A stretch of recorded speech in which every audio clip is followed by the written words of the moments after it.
these big chicks really think they all that, right? You see how cocky she acting? How you big and cocky? I never heard of that in my life. I keep telling the big girls, man, when you big like that, ain't no God gonna keep you. They not. You gotta pay like you weigh. I keep telling you. Yeah, if she got money, she got power. Then the guy might run to her crib, break her off. But he not gonna want to come to that every day because she big. And he want to get a smaller chick. You don't want a smaller chick. Smaller than that. So if you big like that, you gotta have money for a guy. Keep telling y'all that. You gotta pay like you weigh, or you go to the corny guys that you don't like, they might pay. You gotta be some corny guys, that's not confident and can't get girls.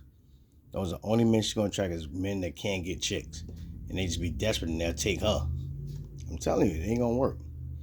Gotta pay like you weigh. Morning. It is very early in the morning.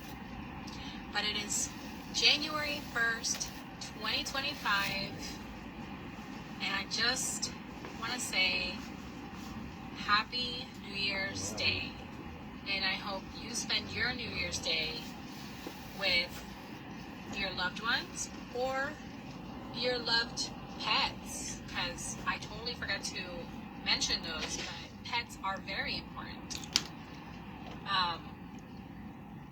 But yeah, this morning I got up. So here's the thing, right? So I was supposed to go in 12. There's a bird. I was supposed to go in 12 to 5:30 today. But my manager last night was like, who's coming in tomorrow? And I was like, I'm coming in tomorrow, but my schedule says 12. And she's like, okay, well, is there any way you can come in the morning, as early as you can because we have a lot of stuff to put out. And I was like, yeah, I can come in early. So she's like, yeah, that's fine. Just come in whenever you can. 7, 8, or 9, whatever, that's fine. And I'm like, okay. So that's why I'm here this early. So it's 6:54 a.m. right now, and it's kind of cold, but, so I woke up, checked my bank account. Yesterday I was negative.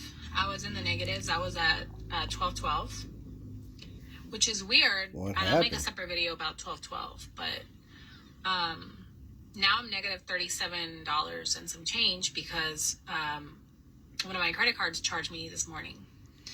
So lovely. But so anyway, so this is what's happening. Once again, to the bros out there. What kills me is I wonder why do they think that social media cares about you? Like somebody cares if you fucked up your shit, if you mess up your money. Social media don't care and people in the world don't care. So it don't make sense to go ahead and vent and complain because people are gonna know you stupid if you don't save no money. People gonna know you don't have no self-control with your credit cards if your credit card is negative. Your bank account is negative. They're gonna know you don't know what you're doing. They're not gonna go, oh, I feel sorry for you. Here you go 10 grand, put it in your account. They're not gonna feel sorry for you because nobody cares. And they're gonna look at you as like you're a little kid. An irresponsible little kid. I'm telling you, nobody gonna feel sorry for you. I keep telling people in this world, you have to pick up the pieces as you go. You grown, you're supposed to know what to do. You can't eat out all the time. Can't shop all the time. It's like talking to a kid. Can't go on trips all the time.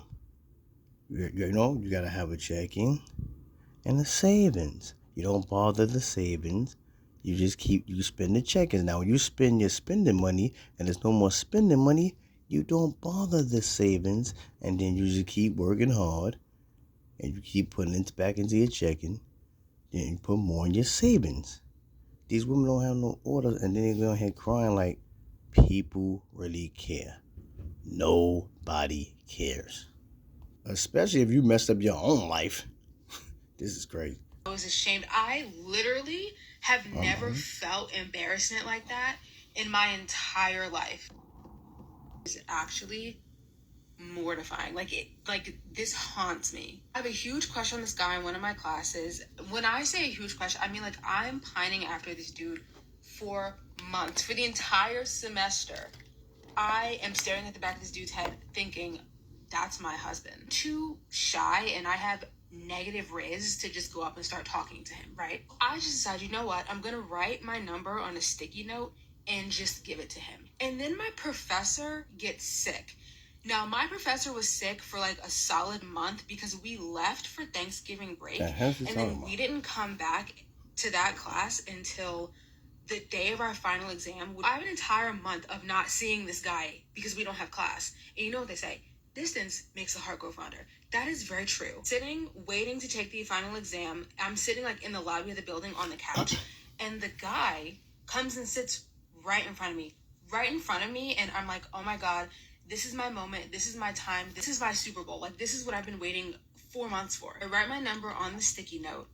He gets up to leave, and I give him the sticky note. So I hand him the sticky note. He opens it, he laughs, and he's like, okay, I just won the fucking lottery.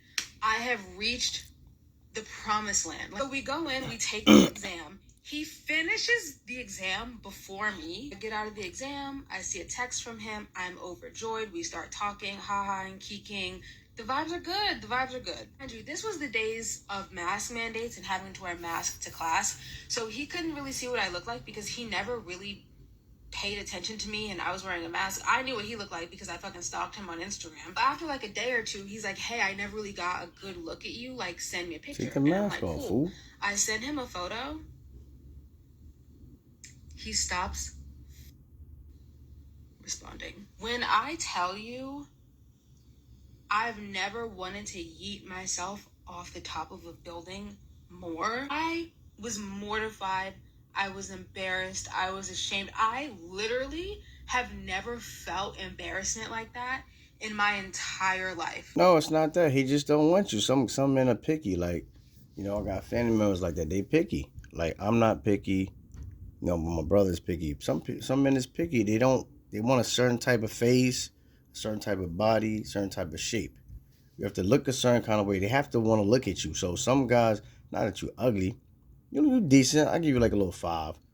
But some guys are picky. You have to understand that. So don't think something is wrong with you. He just don't want you.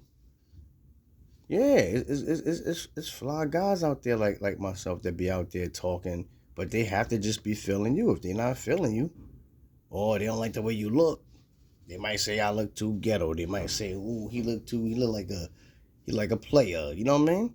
You gotta accept that, shorty. And then just keep it pushing and talk to somebody else. That's all. Why you don't keep dwelling on it? He's just not feeling you. Maybe he don't like the way you look. People is picky in the world. You have to accept that. If you let that bother you, then you can't make it in the world. You ain't gonna find nobody.